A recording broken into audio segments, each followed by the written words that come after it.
Pro wrestling lost one of its most creative minds when Windham Rotunda, known to fans as Bray Wyatt, died from a heart attack at the age of just 36 in August 2023. Wyatt clearly meant a lot to his loved ones and peers. These are some of their most heartfelt memorials.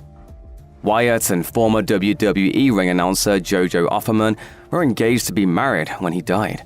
Wyatt and Offerman had 2 children, and he also had 2 children from a previous marriage. While Offerman has chosen to keep her life and the lives of her children private since Wyatt's passing, her most recent appearance within the professional wrestling world came not with WWE, but its top competitor. Offerman made one guest appearance as a ring announcer for a dark match ahead of the January 4, 2025 episode of Collision. She surprised AEW fans again when she appeared at All in Texas in July to sing Swerve Strickland's former theme song, Ain't Nobody, by Shaka Khan, before Swerve walked down to the ring for his match. As she sang, fireflies appeared behind her on the screen in an homage to her late love's entrances, with everyone holding up cell phone lights. I like to call them fireflies, and that's the first time I've said it, but that's what they remind me of, the fireflies.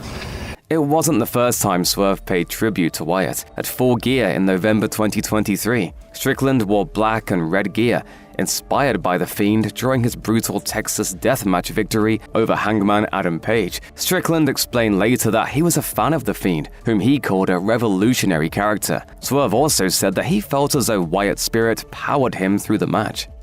Wyatt's last opponent in the ring was LA Knight. They faced off in the infamous Mountain Dew Pitch Black match at the 2023 Royal Rumble.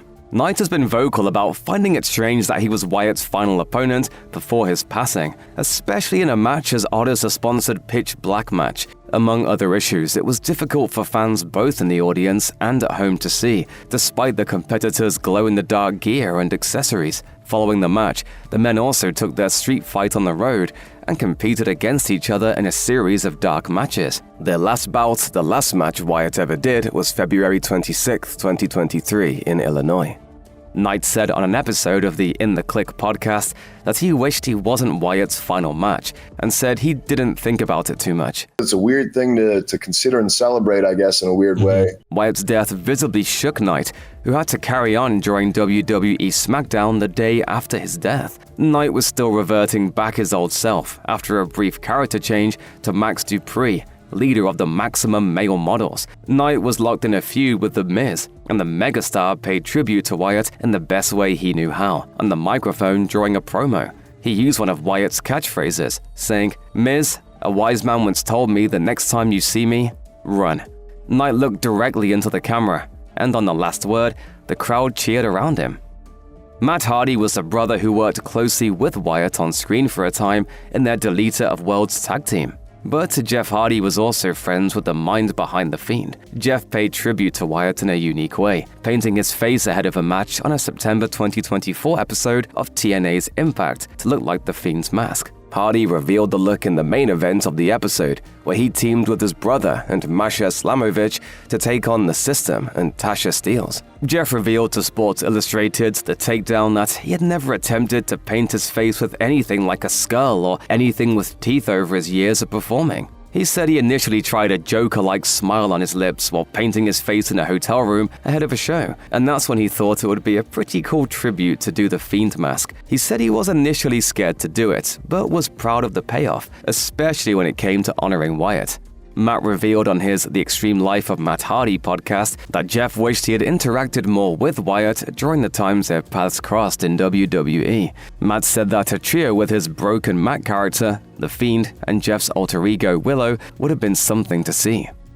Alexa Bliss took a turn toward the dark side when her character became obsessed with The Fiend in the summer of 2020. Their eventual partnership lasted through WrestleMania 37, where she turned her back on him and cost Wyatt his match against Randy Orton. Prior to the turn, Bliss had become close to both of Wyatt's sides, The Fiend and the host of the Firefly Funhouse. She appeared alongside him in matches, as well as on his spoof of a children's show. Bliss has spoken about how that stretch of her career was some of her favorite work she's done in the industry. The two became close in real life, but would not cross paths on screen again after Mania, despite Bliss continuing to use her darker gimmick and the supernatural powers she seemed to have gained from the Fiend. Bliss was away from WWE on maternity leave when Wyatt passed away, but she took to social media to express her heartbreak over losing a friend. Bliss returned to WWE at the 2025 Royal Rumble, and when she entered the match at number 21, she appeared in her spooky gimmick once again. Bliss wore a ring jacket with the words "Fiend Forever" on the back, with an R and an S also written on the jacket in white, changing Fiend to Friends. She continues to wear the jacket to the ring, and merchandise with Fiend for Eternity is even available on WWE Shop. Bliss also recently revealed on the Nikki and Brie show that she wears a piece of Wyatt's gear to the ring as well. We all have these bracelets with his gear on it. And so this is the gear that's also on my skirt. In the days following Wyatt's death, a group of WWE stars and some of the behind-the-scenes staff paid tribute to Wyatt in a permanent way. Not many fans will be able to spot it when the stars are on screen, but it's there. Former Wyatt family member Braun Strowman, Karrion Kross, Scarlett, Shotzi, ring announcer Mike Rome, and several WWE production staff members all got tattoos to memorialize the Eater of Worlds. Greg Mosier of Deep Search Tattoo in Clarksville, Indiana, provided the ink. He shared images of the group's visit on his Instagram. The group got similar tattoos of Wyatt's signature moss symbol, complete with a skull in the middle. Kross got his inked above his right wrist, and Strowman on his inner forearm. Mosier wrote in his post that the night of tattooing was cathartic for Wyatt's friends. They shared memories of the late star during the process. Kross shared an image of his completed tattoo on his Instagram, alongside a video of him getting it. Kross quoted horror author H.P. Lovecraft in his caption, writing, "The more he withdrew from the world around him, the more wonderful became his dreams." For Windham. AEW held its biggest pay-per-view event of the year, All In London, just 3 days after Wyatt's death in 2023. Ahead of the event, former WWE star Chris Jericho, a man who had faced Wyatt in the ring quite a few times, paid tribute to the fallen star on stage during a concert with his band, Fozzy. Fozzy played at the O2 Forum Kentish Town ahead of All In, and between songs, Jericho paid respect to Wyatt for the crowd. He said that the wrestling world lost a great brother, and the crowd chanted, "Thank you, Bray." Jericho called him a great guy and one of the greatest creative minds he had ever worked with. Jericho then led the crowd in a rendition of the chorus of "He's Got the Whole World in His Hands," a song Wyatt sang as his early cult leader character. Jericho dedicated All In to Windham Rotunda's memory and thanked the crowd for remembering him. The following month, Jericho opened up more about his friendship with Wyatt on his Talk Is Jericho podcast. He said at one point, they were really close friends, but had drifted apart over the years due to working in separate companies. Jericho said they always had a great relationship, and he always complimented Wyatt on his creativity.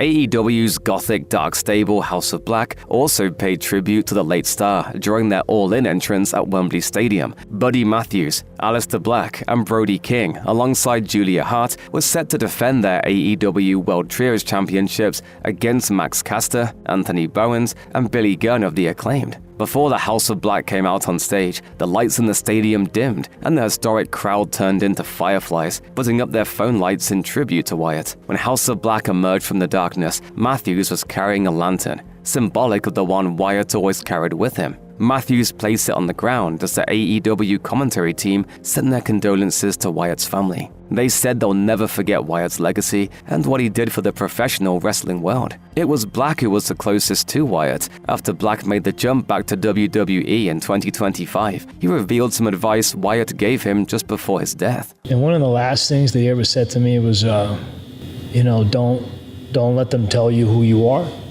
Stand for what you stand for. The visionary Seth Rollins and Bray Wyatt had a complicated relationship and rivalry on screen.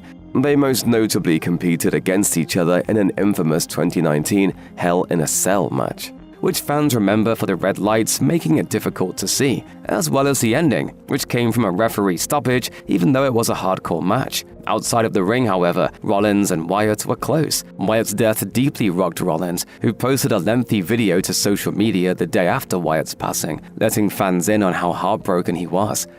I loved him.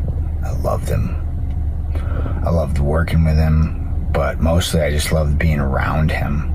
On the Raw following Wyatt's death, Rollins, who was World Heavyweight Champion at the time, opened his promo with an enthusiastic "Yowie Wowie," the catchphrase Wyatt often used during episodes of the Firefly Funhouse. Rollins didn't just make allusions to Wyatt in his promo though. Fans noticed that one of the side plates of Rollins' title, which are usually designed after the champion's character, now featured the Fiend. The Visionary never mentioned the side plate during his promo, but it was a touching tribute to his on-screen rival and real-life friend. The same night, Rollins' wife, Becky Lynch, was also visibly upset following her victory over Zoe Starks in a Falls Count Anywhere match. Lynch wore a black armband with the word Bray. WWE posted the video of her emotional victory to TikTok and said Lynch dedicated her victory to Wyatt that night.